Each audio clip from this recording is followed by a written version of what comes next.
I'm so glad to be on here today with you and be able to introduce my friends to my friends. Today, I get to introduce to you one of my most fun friends, and he's a very focused friend too. You're going to hear what I mean by that.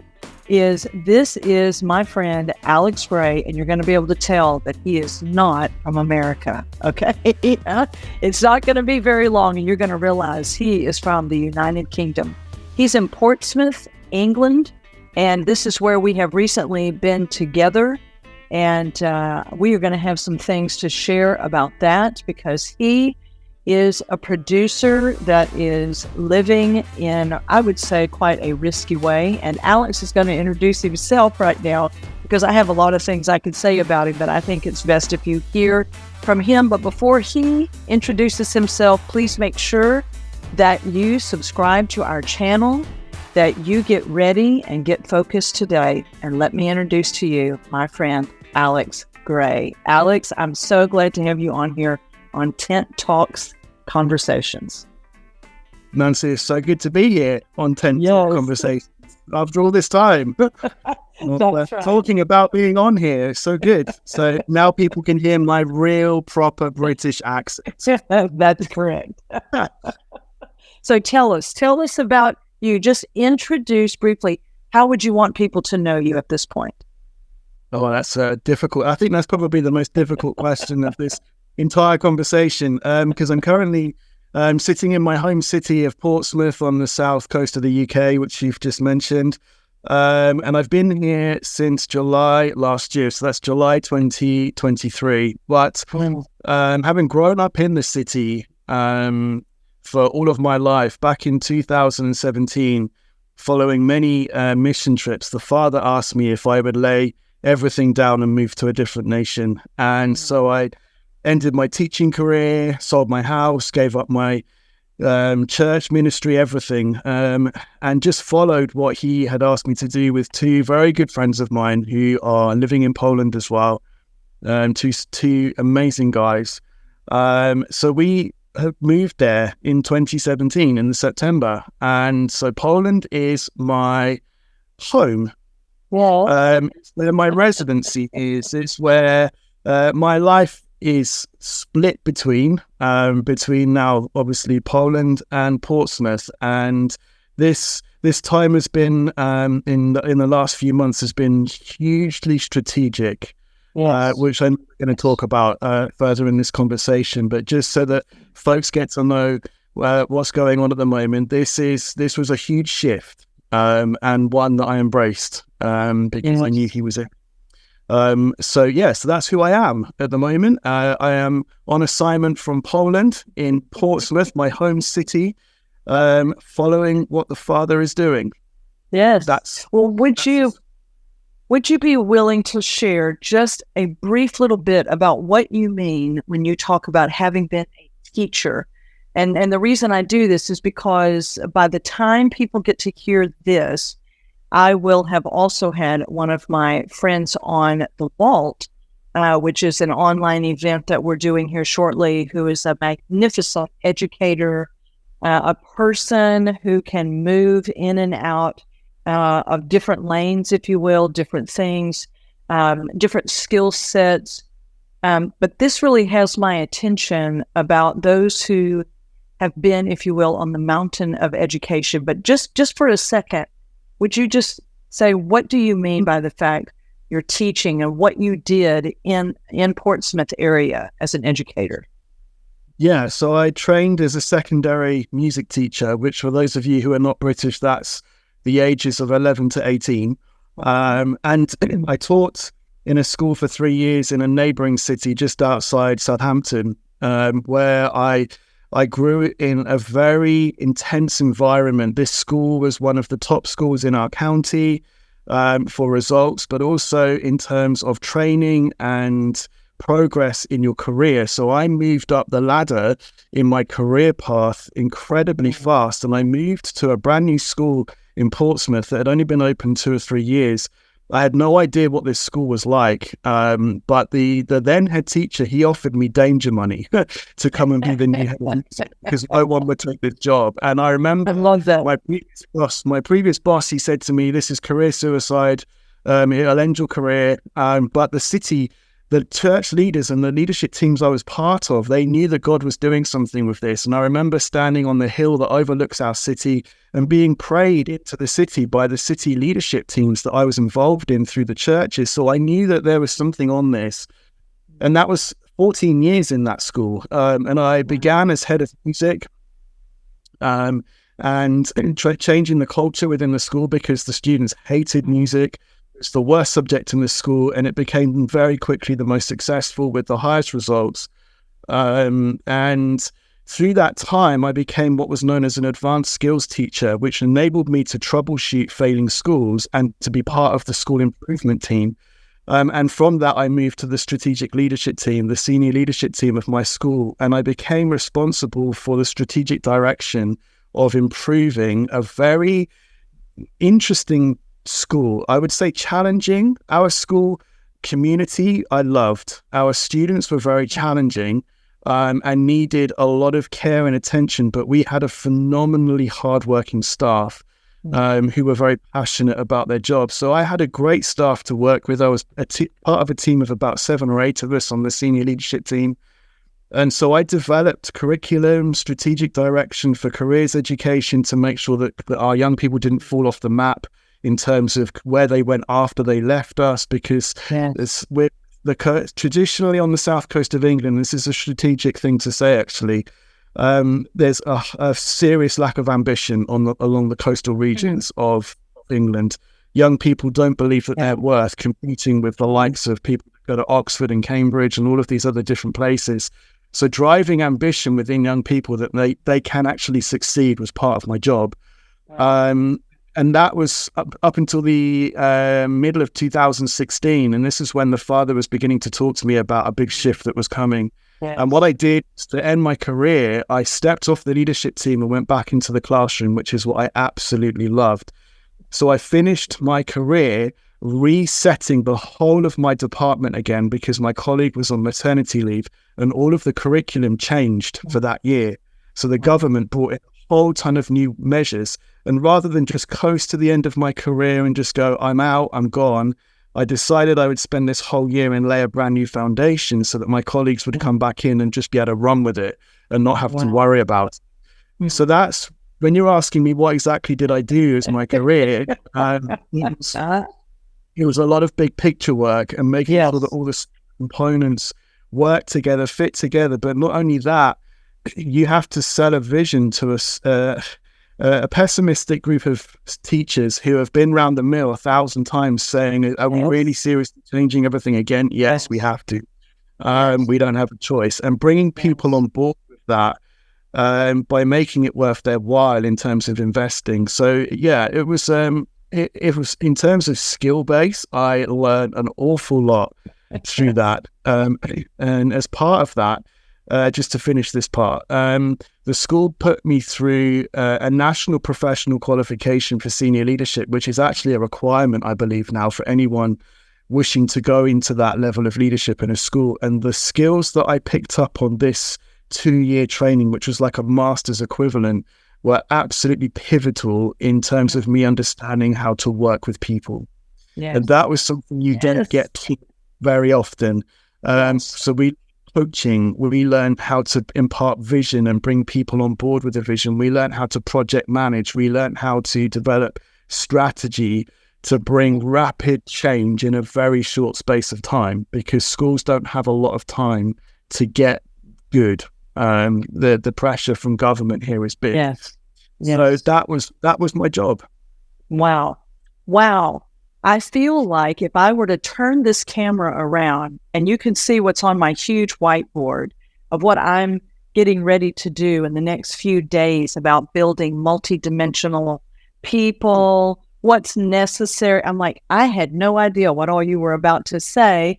And now I'm pinging thinking, okay, let's do this conversation so we can get to the other conversations that we're going to need to have, because this is almost exactly what it is that God has been talking to me about when we're looking at harnessing everything that we've ever come through, lived through, every job, every skill set, every competency, increasing of capacity, all of that to get ready for what it is that really we are stepping into and what we are going to be going into. So just listening to that and listening to the depth of people skills that are going to be necessary, the ability to see what needs to be done and then do it, the ability, but this is one of the things that I know is going to touch because I have folks that are watching, I know this, and listening, who are educators. They are master educators, and I know they are shaking their heads,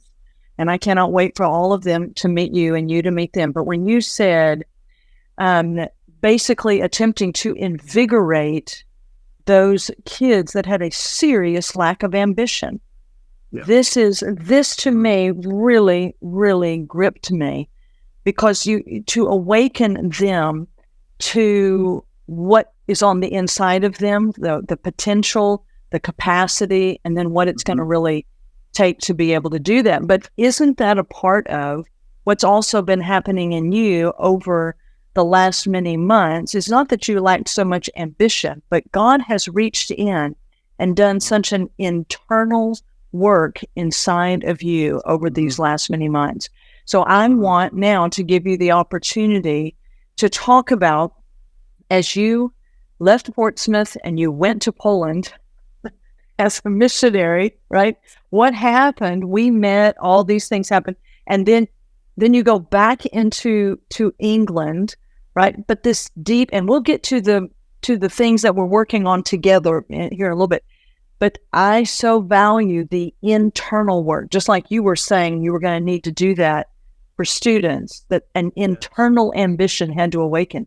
But talk to us about the process you've been in your own internalizing of what the Father has been doing in you over these last months, probably 4 years. I think that's the time you're going to target, is about a 4-year time frame. Yeah. Yeah. So I'm going to go back 4 years and try and condense a very deep story into maybe 5 or 10 minutes.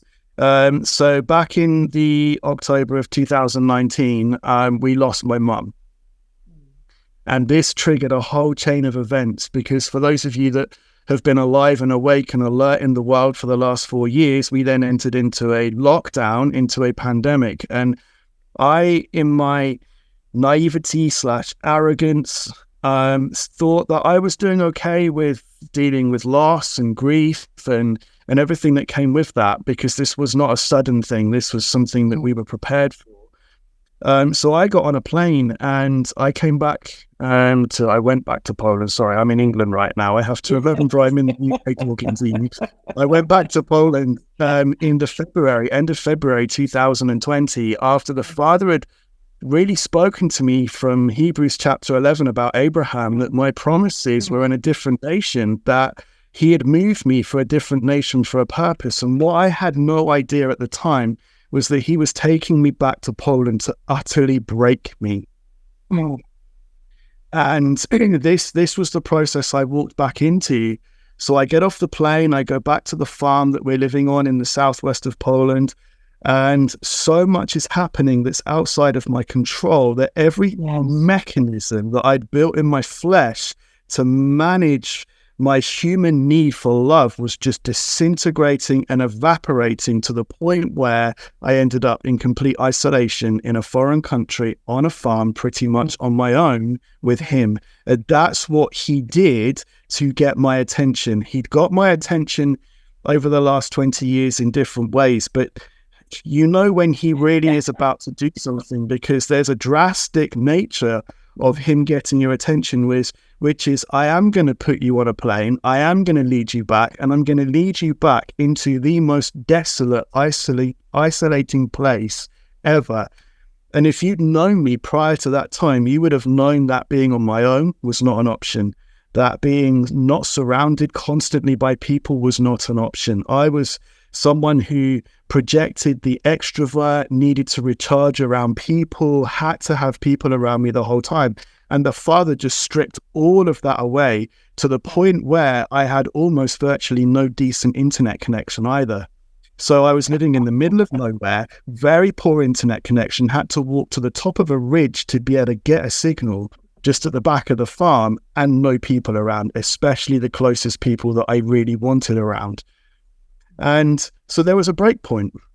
Yes. And that break point was in a forest on a very hot May day in 2020, where I went with the intention of not coming back because it was that dark and I didn't see a way out. And I was looking for him in a certain way. I didn't understand that he could meet every need that I ever was created to have by him.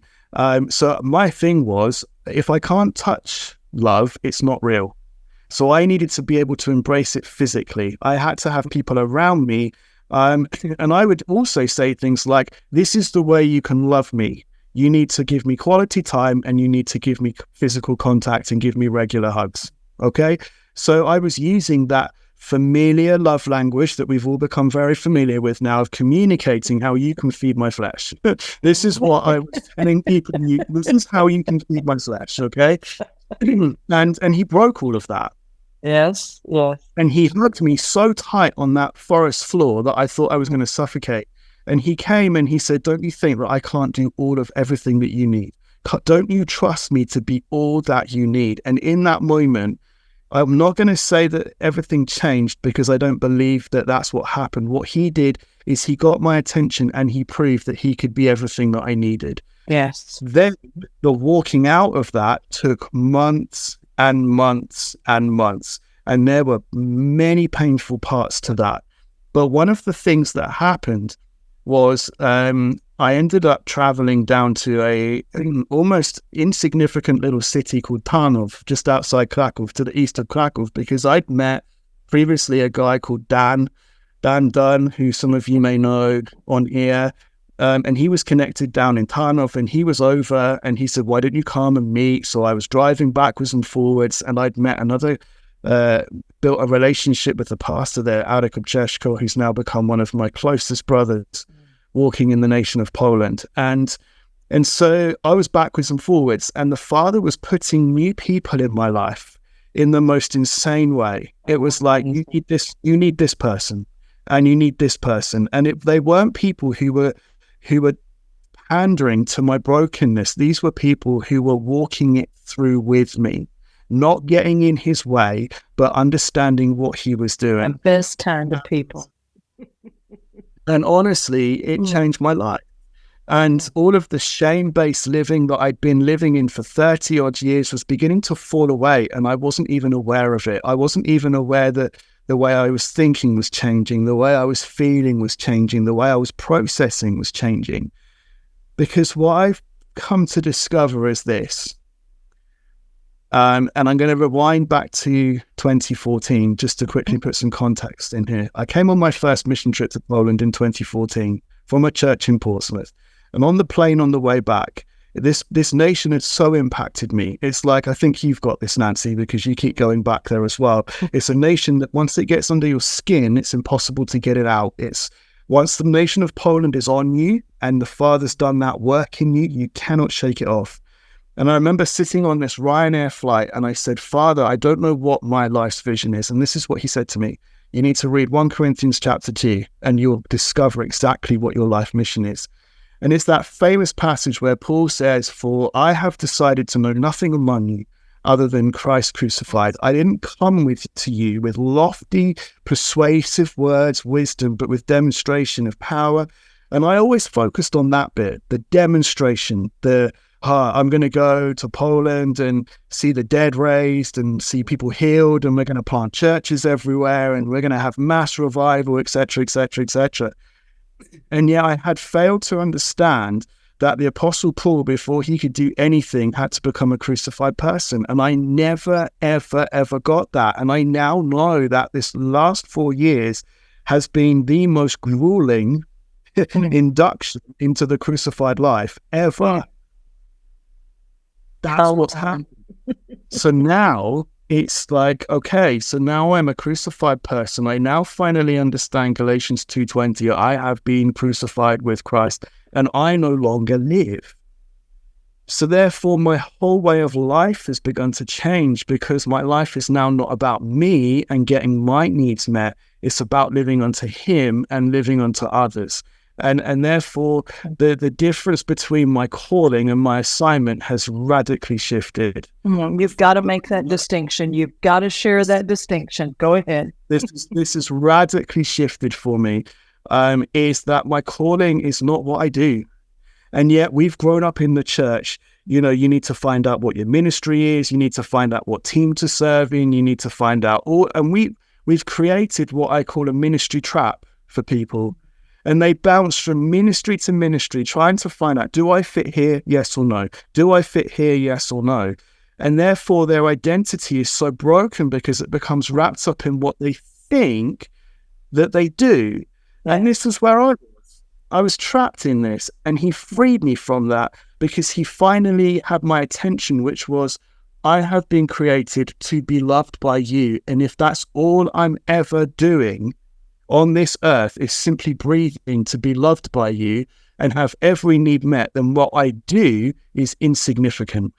It means absolutely nothing. And then when you live from that place, the Father then says, we've got a job for you to do over here. Will you go? That's right. Now let's get to work, He says, because you and I are one, and all those works that I prepared beforehand, now we can begin to move together. And if I say run, you run. If I say sit, we sit, right? This is the most amazing distinction, that it is not your gifting that's your calling. He says, you come to me. That's right. He's your calling. This is amazing. That's right. And that has opened a relationship with a Father I never knew I didn't have. That's the crazy thing, is I thought I had a father-son relationship, and I had it in my head, but it wasn't experiential. I didn't actually trust Him that He could be all I needed. And in the forest on that floor in 2020, that's where that process, He got my attention. Do you actually trust me? And I had no one to run to. Yeah. There were no people. Yeah. There were no people. It was an isolated place. So I had to run to Him. I had no choice. Yes. Would really you... Yeah. And would you, because you and I talked before about this, is this the place where you would say He was putting love in right order? Yes. Would you say? Yes, absolutely. And that it's interesting you bring that up, because I've been talking about that with other people this week, because that's such a huge part of what He's done in me. I no longer say, it's my blessing, my ministry, mine, He's mine. I've walked through that transition where I can just sit for most days with my new coffee machine, which is a real blessing, and make a really beautiful coffee and just sit there in rest and quietness. Just quietly finish, Father, I belong to You. Yes. I belong to You. And that's all that's needed. It's like there are days when that's all that comes out. And there's days where I think we've fallen into the trap of, if I pray the most eloquent prayer, then He'll move. If we pull Him down and pound heaven, and it's like, no, I just know I'm a son and I'm loved. That's all I need to know. I belong to You. And that's been the cry of my heart now for the best part of 18 months, 2 years coming up. Yeah. And it shifts your whole world. It does. It shifts everything, because, we've been saying this, and this comes from my dear friend, Tina Kelly, who's on my board, and dear friend is, holy shift. What has happened? The Lord is doing what He said that He would do. And though the words that you use to me are so rich and have such texture in them to describe this time of when He breaks, and when He literally, you think, I am going to die on this forest floor. And He says, well, actually, I'm about to free you. And you think, that's the strangest thing I've ever done. But on the other side, you're like, Father, you're brilliant. Father, you do exactly what you say. And only he could cause a son to be filled with a joy that is beyond an emotion. It is the experience of him, the experiential life of him, that when the Lord does it, there is life that is on the other side that is with him. It's real. We're not making it up. We're not doing it for this, video conversation. We're not hyping it up, but to say he is well able to deliver those who really belong to him. Absolutely. Absolutely. And along those lines, I look back on those 4 years, I lived off one verse for months, which was John 8:31. And it says, it's where Jesus says, just going to find it quickly. If you abide in my word, you are truly my disciples, and you will know the truth, and the truth will set you free. And I could preach that, I could quote that until that moment where the Father said to me, but do you really live in us? Do you really do that? And what he highlighted to me was that I had made freedom an idol. And I didn't understand freedom. I thought freedom was just going to be free from my own stuff so that I could live how I wanted to live without that stuff. Does that? I can't explain it any other way. I understand. I'm gonna get rid of all this stuff I don't want so that I can live how I want, because that's how I think I should live and should be free to live. Where in actual fact, what he said was that no, there's a process to this, and your freedom has got nothing to do with you. You're going to be completely enveloped and captivated by us. So to be free means I no longer make my own decisions. I have no willpower. I am never right. You know what I mean? It's like I have no opinions. I am literally, he is my life. So if I abide in his word and he is my truth, then everything about me has to just be thrown away and started again, because it is what he is going to do. So therefore, to be living in freedom is to be living captive to him. That's right. The old saints would say to be delivered from the tyranny of self. It's a wretched monarch. It's a wretched ruler. And yet we don't know that until we begin to really, really taste of him. We just get another version of it. Like you said, I want to be done with these things. I like these things, right? And he introduces like the definition, like, I'm about to school you and what I mean about this, right? And you realize he is doing it. He is doing it, and I'm free to live unto him. That does not say that there will not be difficulties and trouble. No, we're promised those things. But the delight of our oneness with him and this deep dependency, this is how I've said it for years, is we begin to live as mankind was actually meant to live, in a fuller dependency upon him. And it strikes at the core of self, and just self just gets so afraid, because it's like, I'm going to give up my right to myself. What about my happiness? It's like, we don't even know yet that being in bondage to our own happiness, to what we think is going to be life to us, we do not have any idea until we lay on our own forest floor, until we come through this time, maybe multiple times, and we come through to we don't even know what life can be like with him. This becomes the crux of everything, the motivation for everything, the leading of everything. And we begin to really, really live and hunger to live. So I think this is one of the things that I've had the privilege of in walking with you, is to listen and to hear, as you are walking through your process, this deep hunger to really live the life he, right, has set for you with him. This deep hunger is like, wait just a minute, I want to really live. Whatever they've got, that's great. Whatever they have, that's fine. I want the life that he has for he and I together. So is this Am I assessing correctly that I hear this? Absolutely. It's amazing. It's amazing. I want the life he and I are meant to have together. Right.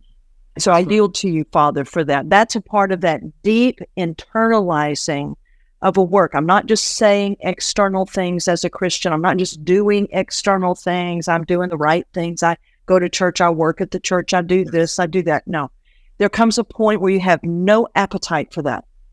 The appetite begins to shift, right? So I want in the remaining time that we have, and I'm not rushing, trust me, because this is where we can have the conversations that need to be had, right? Because I believe with all of my heart, Alex, this is one of the reasons I believe the Lord really put this together for us to do that. There are people out there that have and are, or maybe getting ready to come through what you've just been describing. They hear me talk about it all the time on the podcast, everywhere. But when people begin to hear this through others, they begin to realize this is really what God is doing. And that appetite for life begins to shift, and nothing else really will satisfy. But it begins to be such an internal work that nobody has to stand over you to make things happen. Nobody has to say, make sure you do this and this, right? No.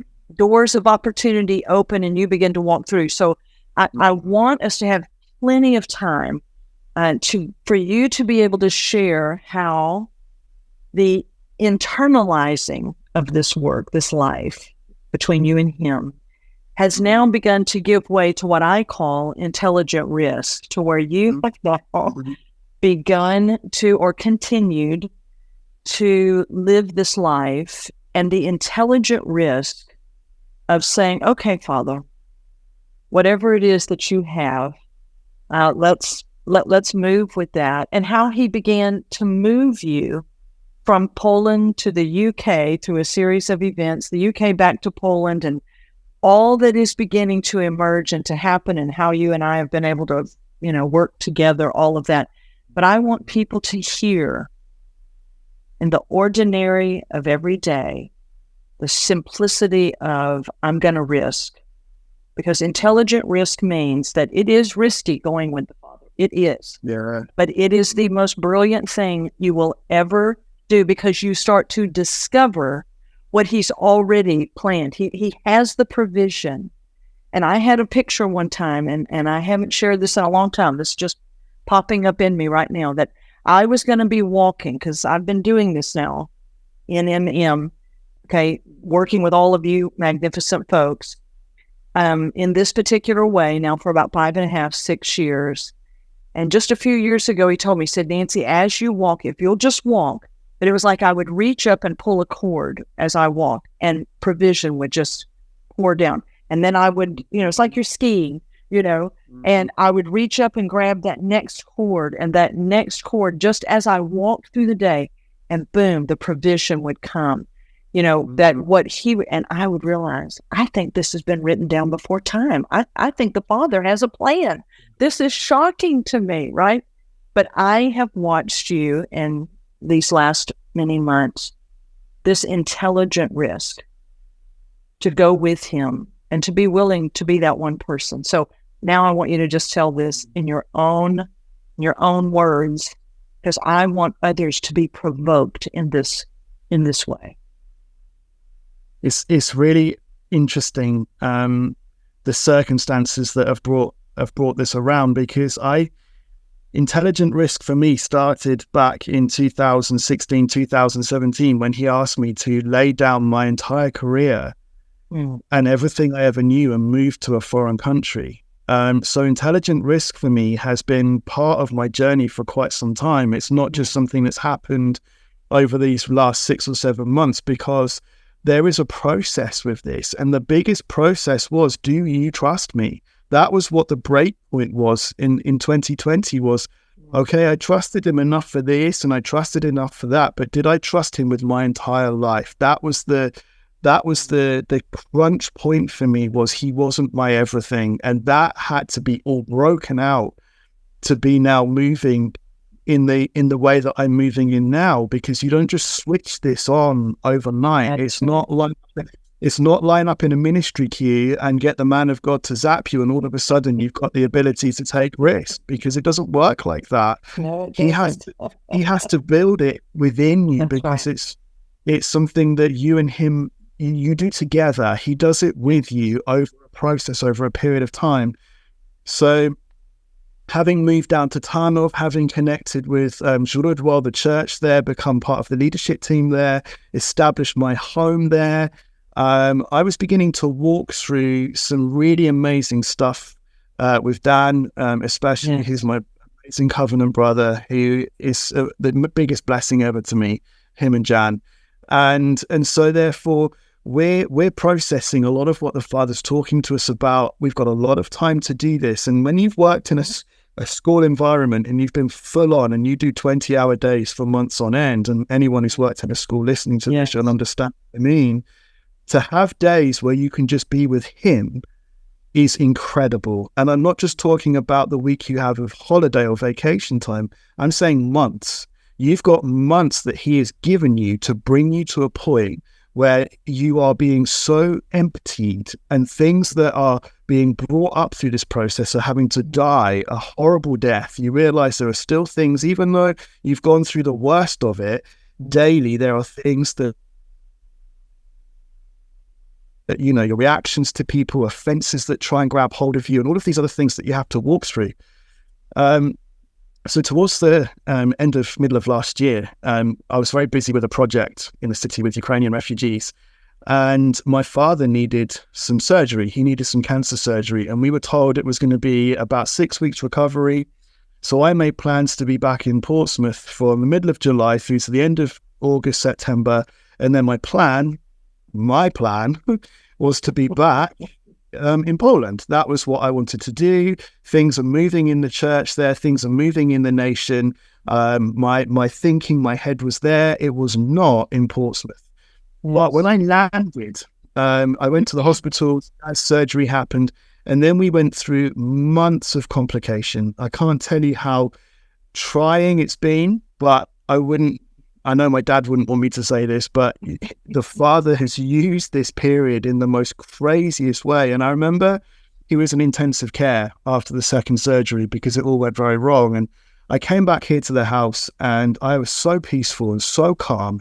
And anyone who knows me from the city, they were like, how are you so calm?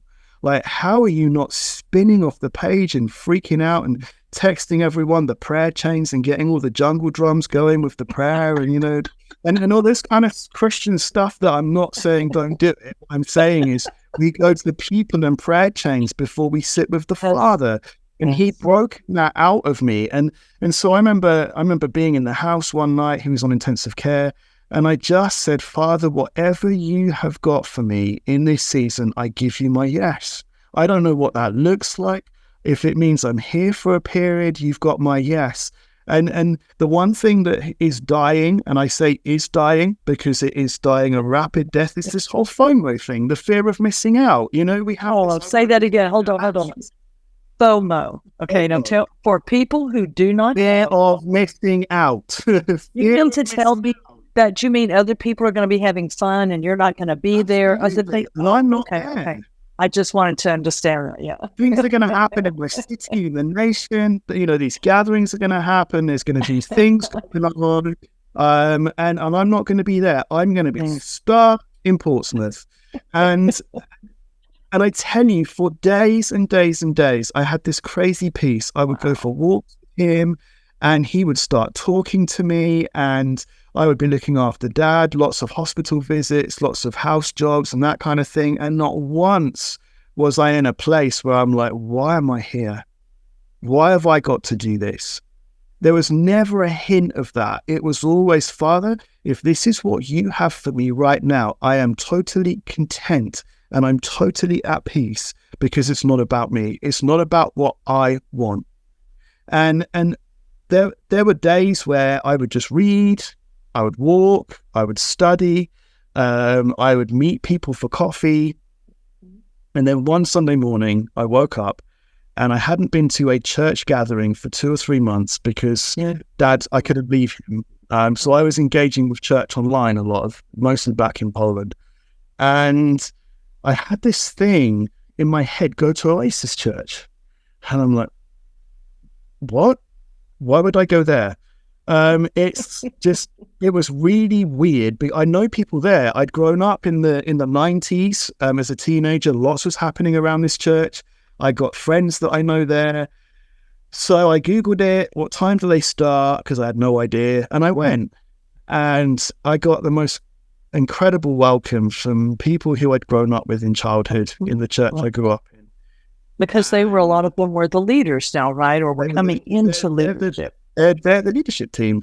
And so it was just really like walking back into a home. It was really, I can't describe it, but what the Father was doing was Father was beginning to open my eyes to what he wanted me to be part of here. And that was really interesting. I'm only going to use the word interesting at the moment. Okay.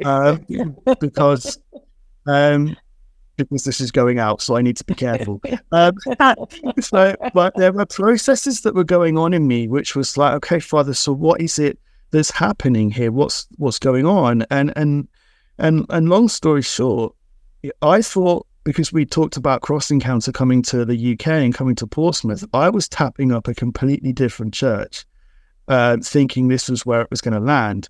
And actually, that wasn't the place at all. It was actually Oasis Church in Portsmouth. And so therefore, I started to meet with the guys. I started to meet with the leaders who are my friends. And they're seeing and hearing something very different coming out of me to previous. And I'm not saying I went with, in the initial days, I didn't go with, I can do this and we can do that and I can bring this into the church and I can breathe life into that for you. No, I started to meet with these guys for coffee and hang out with them and just go on a Sunday and just be in the meetings and be around and just let his life pour out of me. And people will begin to catch something. They'll be able to hear something that they've never heard before, because the one thing that he's taking me back to this week is I'm back in Messenger of the Cross, Watchman Nee, and I'm reading again that you have nothing to release or impart to people. You have no life unless you have become a crucified person. Right. Only a crucified person can release life. So all of a sudden there's life popping up in these people all over the place. And I say, hang on a minute, maybe we can do something with this. So if I'm going to be in Portsmouth for periods and I'm traveling back to Poland just to keep my hand in things there, then how about we gather and we do something called Firm Foundation?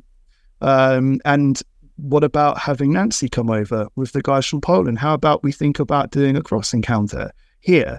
And of course, that took a while to get the kind of narrative there and to experience all of that. Mm-hmm.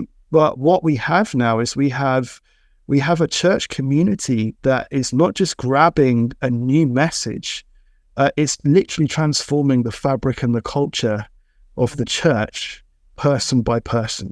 Yes. Yeah. Little by little. That's right. And it's incredible that through the midst of a circumstance I couldn't control, I give the Father my yes, which was and the picture I had was a blank sheet of paper with my signature at the bottom. And then I hear that you guys are talking about this at the School of the 70 over the summer. And I think, okay, maybe I'm hearing the same thing. Because all the Father needed was me to say, I'm okay with where you've put me. And my identity is not what I do. Therefore, wherever you choose to put me, it's you and I together. What is it that you want to do here? Because you've got my yes to this. And I didn't know where the provision was going to come from that. I'm legally not allowed to work in the UK because I have Polish residency. I can work, it's just complicated. So therefore, it's like your image with the cords. I'm kind of going, okay, Father, this is your work, your resource it. That's what you've always done for me. Therefore, I completely trust you with the details of this. Yeah. But that's what he has to have. There has to be not some big apparatus, not big overhead, is a son that says, Father, I will put one foot in front of the other, because we've talked about this. I've talked about this with others that I'm working with, is God has given me a very deep warning, is be careful not to over-define it, because the minute you do, you try to dominate it, you try to take it, you run with it. It's like, no, Father, we're willing to stay with you because now we know, because of your deep dealings with us, we now understand what it means to identify with you and what you're doing. Yes. So we'll stay with you. I mean, we might get excited and we might run a little bit ahead, but immediately we're like, no, not going ahead. Stay with you. And this is the Son. These are the characteristics that I think are so very necessary right now that come out of this deep internal work that he's been doing, the internal school, Yes. right? That's been going on, is that you say, Father, I'll go with you. You don't have to tell me everything. I don't have to see everything. Right? That's right. It will unfold as we go. And you and I and Dan and Jan, the others, we have watched God open a door that obviously he already had planned. We did not kick this door open. We don't want to be making, if you make it happen, then you got to keep it going. No more. But to say, Father, what are you doing? You were willing to take that intelligent risk and say, Father, if that's what you want, then I'm willing. Step after step. You took another step, another conversation, another cup of coffee, another visit with someone, right? Yes. And I think that, I know that that I don't think anybody has been more surprised than you. But it's like, this is not the way I thought this was going to unfold, right? Nope. And yet, here it is. He says, Son, just go this way with me. I'm right here. I've written this down over here. And when we're willing to go with him that way, then he can do it. And there's an ease to that. There is work. That I think the great work ethic of Jesus is that we need this so deeply. But yet, the work ethic of Jesus comes out of a deep internal rest. A deep rest that we have, knowing that this is actually him. Yeah. And so we know that we've been over there just in the month of March. We were able to be over there together. And there it happened. We were in Portsmouth. We were able to walk through Cross Encounter together. And, this great group of folks that we were able to connect with there at Oasis. And we will see, because we don't want to make anything happen. We will see as it unfolds what continues there.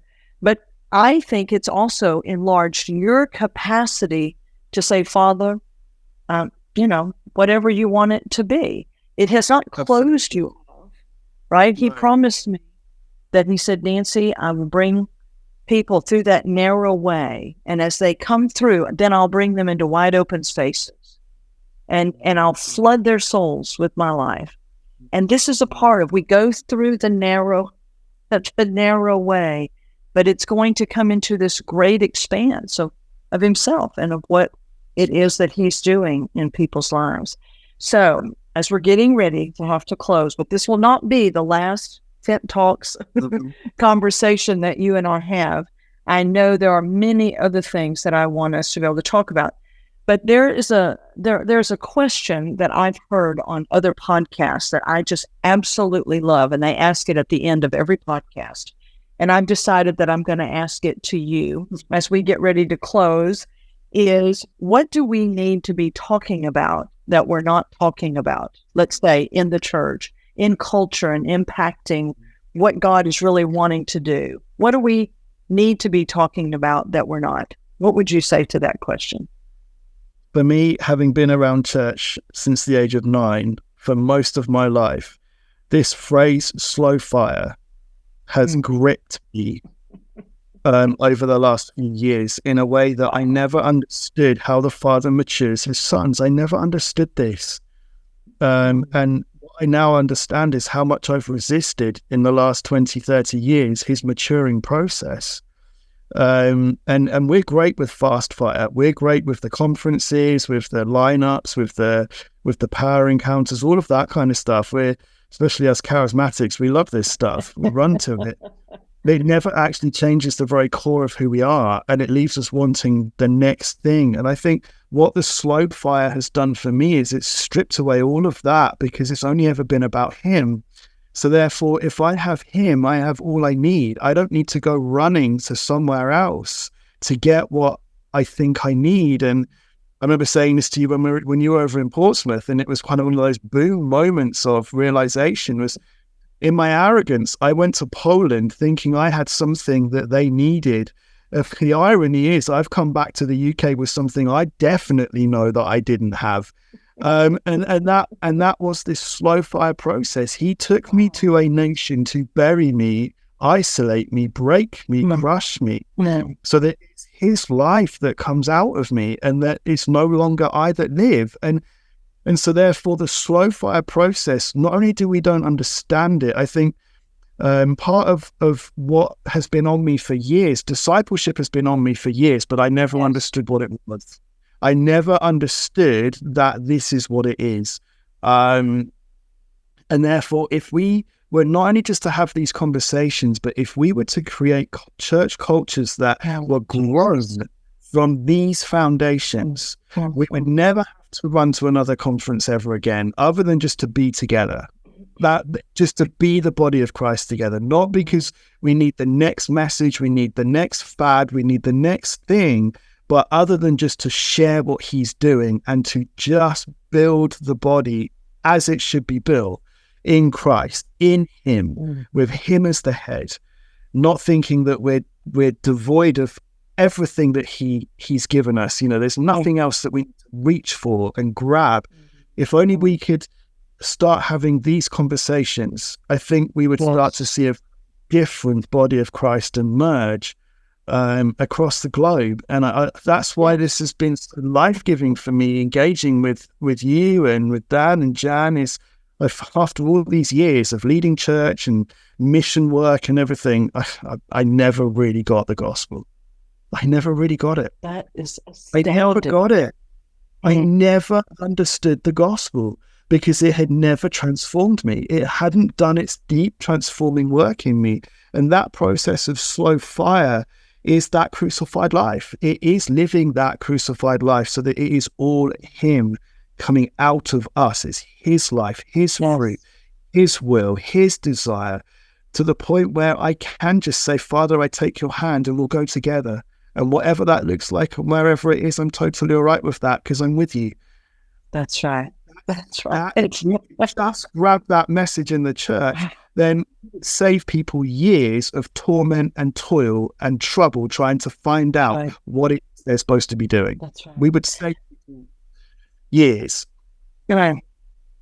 Well, am I so glad I asked that question because this is such a magnificent way of expressing this and realizing that this is a part of the maturing of sons, the building up in their oneness with the Father. Really, Father, what is it that you already, have made provision for? You already have everything done.